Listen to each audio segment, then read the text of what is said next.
Good morning. तो guys, कैसे हैं आप सभी? उम्मीद करूँगा कि बहुत अच्छे होंगे। तो आज दिन की शुरुआत करते हैं, कहाँ से करते हैं?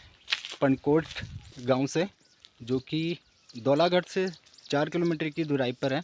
तो पनकोट आए थे, तो पनकोट से हमारा एक जागेश्वर का बुकिंग थी, तो आज हम वहाँ जा रहे हैं। तो कल हम दिल्ली से आए थे सुबह के टाइम पे, तो रात को बहुत ही लेट वहाँ से हम निकले, क्योंकि दिल्ली में बहुत ज़्यादा जाम मिला हमें। तो उसके बाद हम रात को कम से कम सुबह मॉर्निंग में हम अल्मोड़ा पहुँचे। तो एक भाई का मेरे पास कमेंट भी आया था, तो भाई ने मेरे से पूछा था, भाई आपकी गाड़ी कितनी चली गई, मतलब कितनी चल चुकी है और उसके टायर अभी कैसे हैं और कितने बच्चे हैं। तो यहाँ पे मैं दिखा दूँगा इस, यहाँ पे आप टायर की हालत यहाँ देख सकते हैं। तो अभी हल्की ग्रिप है इसमें, तो अभी ये कुछ चल जाएगा। तो मौसम भी बहुत प्यारा हो रहा है यहाँ पे अभी। तो यहाँ भी दिखा दूँ मैं गाइस आपको कि मेरे टायर अभी हालत कितनी है और कितनी अभी चलेगी ये। तो अभी बहुत है, अभी ये बहुत ज़्यादा चलेगी। तो देख सकते हैं कि 25,000 मैंने गाड़ी चला दी है। और यहाँ पे मैं आपको मीटर पे भी दिखा देता हूँ कि मेरी गाड़ी कितनी चल चुकी है। वेट करते हैं, थोड़ा सा ऑन होने में टाइम लगता है। तो पनकोट से हमारा आज जागेश्वर जा रहे गाइस, क्योंकि हम दिल्ली तक का हमारा सफ़र था इसमें। तो काफ़ी अच्छा एक्सपीरियंस रहा, और 16 का एवरेज गाड़ी ने निकाल के दिया हमें दिल्ली में। तो यहाँ पे 15 का दे रही थी, वहाँ पे 1 पॉइंट ज़्यादा बढ़ा के दे रही है। तो ठीक ठाक ही है एवरेज वैसे तो। और दिखाते हैं आपको मीटर में। तो यहाँ पे चल गई है 26,166 किलोमीटर। तो आप मीटर पर आप गाइस देख सकते हैं 26,000 के समथिंग चल चुकी है अभी तक हमारी गाड़ी। तो टायर की कंडीशन फिर भी अभी गुड है, क्योंकि ऐसे कच्चे रास्तों पे ज़्यादातर गाड़ियाँ हमारी चलती हैं। तो नीचे आप रोड देख रहे होंगे, बीच में मैं इस रोड पर गया था, और वो सामने आप देख सकते हैं कि वो गांव है। तो बिल्कुल कच्चा रास्ता है। तो मैं आपको यहाँ से दिखा देता हूँ कि कहाँ कहाँ क्या क्या कैसा रास्ता है। तो मेरे सामने ये वाला जो सामने आप जो देख रहे होंगे गाइस, ये पूरा कच्चा रास्ता है, रोड है। तो वहाँ पे इस रोड पे भी मैं 2-4 बार इस गाड़ी को लेके गया हूँ। तो अभी तक कोई दिक्कत नहीं आई फिर जब से गाड़ी ली है, और काफ़ी अच्छा एक्सपीरियंस रहा है। और बस सबसे ज़्यादा मेन चीज़ है इसका गाइस, अगर आप कभी भी टूर पे जा रहे हो तो यूरिया का सबसे ज़्यादा ध्यान रखना। यूरिया प्लस टायर, और आपसे गाड़ी से रिलेटेड जो भी चीज़ें होती है, ब्रेक ऑयल, इंजन ऑयल वगैरह सारे चेक करके रखें, और स्टेपनी अपनी चेक करके रखें। तो अगर आप कहीं भी टूर पे जा रहे हो तो बहुत ज़रूरत है, क्योंकि हमारा जो पीछे वाला जो टायर था उसमें एक छोटा सा कट लग गया था, तो उसके कारण भी बहुत ज़्यादा नुकसान हुआ। तो यहाँ पे गाड़ी में भी एक छोटा सा डेंट आ गया था, जो कि किसी ने मार दिया था पीछे से, तो उसका भी काम कराया।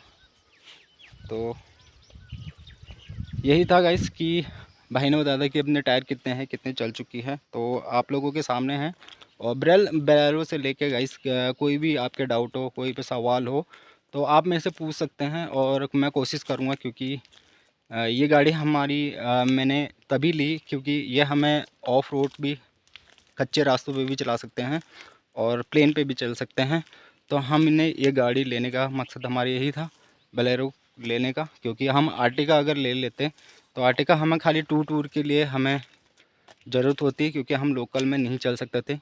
तो यहाँ पे हम इस गाड़ी में लोकल भी चल सकते हैं और टूर भी मार सकते हैं, क्योंकि टूर के लिए पर्पस के लिए बहुत ही बेस्ट गाड़ी है। तो हमने इसमें हर चीज़ करवाई है अभी तक। आप देख सकते हैं कि ये है वैसे बेस मॉडल। तो यहाँ पे हमने टच स्क्रीन इसके अंदर सब कुछ अलग से इंस्टॉल करवाया हुआ है, जो कि टॉप मॉडल में मिलता है। तो यहाँ पे जो सीटें हैं इसकी, तो यहाँ पे सीटें देख सकते हैं कि सीटें भी बिल्कुल सारी फ्रंट के लिए, फ्रंट की तरफ हमने सीटें इसका काम कराया हमने इसमें दिल्ली मायापुरी में। तो ये पैर रखने वाला ये भी अलग से लगाया था, ये भी हमें कंपनी ने दिया था, क्योंकि ये गाइस बेस मॉडल था। बेस मॉडल में कंपनी देती नहीं है। और यहाँ तक के गाड़ी में मैट तक नहीं दिया था।